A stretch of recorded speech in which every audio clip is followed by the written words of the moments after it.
Assalamualaikum warahmatullahi wabarakatuh. Perkenalkan, nama saya Putri Syafira Syaningsih dari kelas 11D. Di sini saya akan menjelaskan mengenai diagram pencar atau scatter plot untuk memenuhi tugas remedial matematika.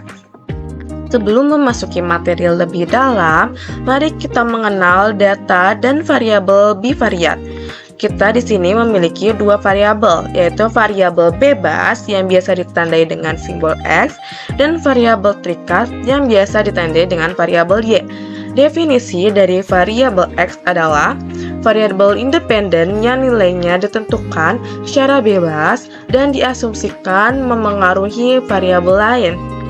Fungsinya digunakan untuk membuat estimasi atau prediksi terhadap nilai variabel terikat. Sedangkan variabel Y atau variabel terikat memiliki definisi variabel dependen yang nilainya berubah sebagai akibat atau respon langsung di variabel bebas.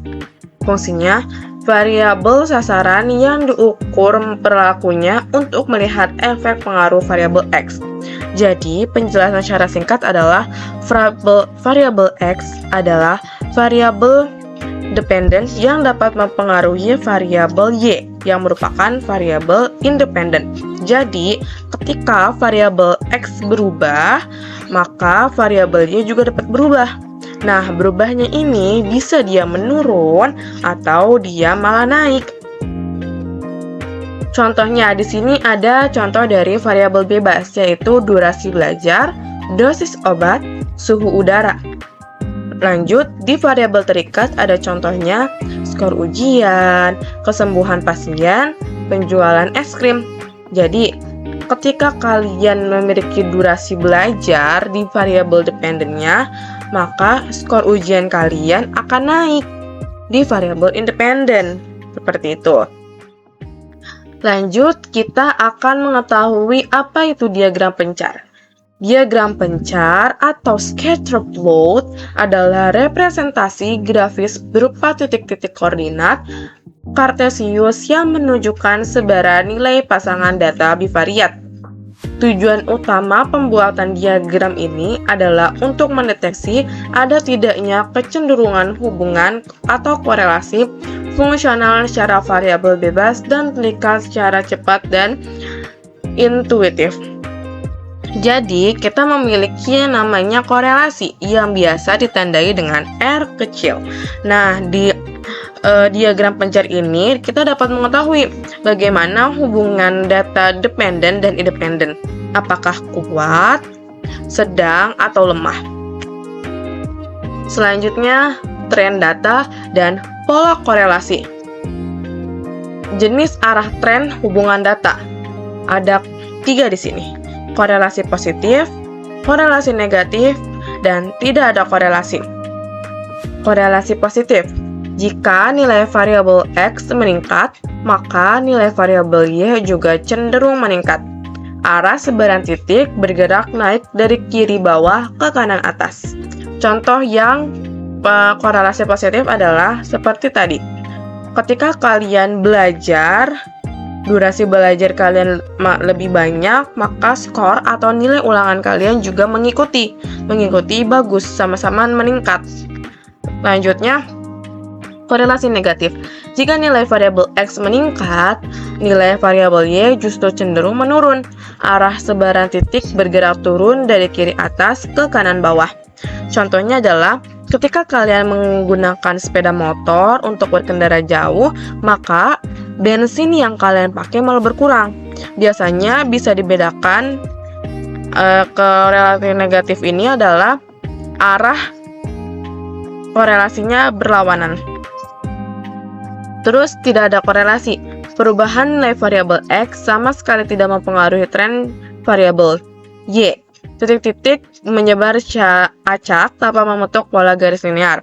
Biasanya ditandai dengan titik-titik yang sama sekali tidak membentuk garis lurus ke kanan atas, dari kanan atas atau ke kiri bawah, atau dari kiri bawah ke kanan atas.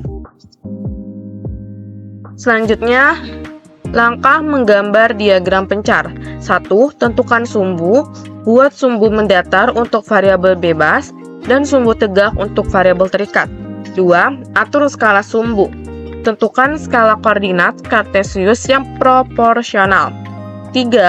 Plot titik pasangan data.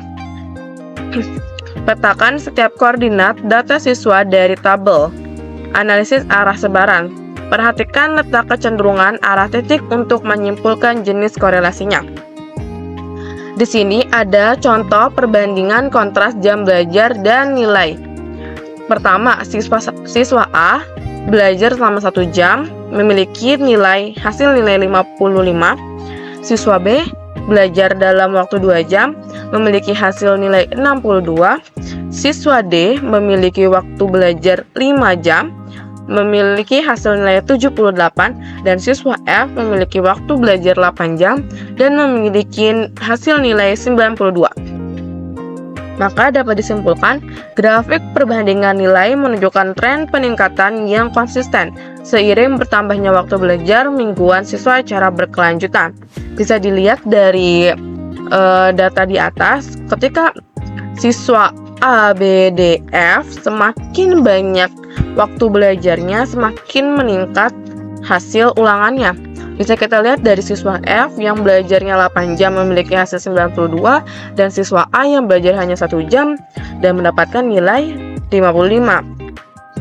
Setelah kita menentukan datanya, lalu kita buat diagram pencarnya, kita interpretasi hasil analisis.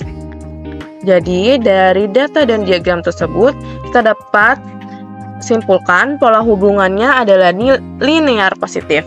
Berdasarkan plot data, titik-titik bergerak ke arah kanan atas, ini berarti semakin lama jam belajar siswa, maka capaian nilai ujian cenderung semakin tinggi. Hubungan sangat kuat.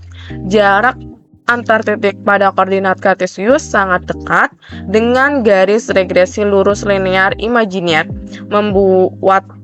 membuktikan adanya korelasi positif yang sangat kuat.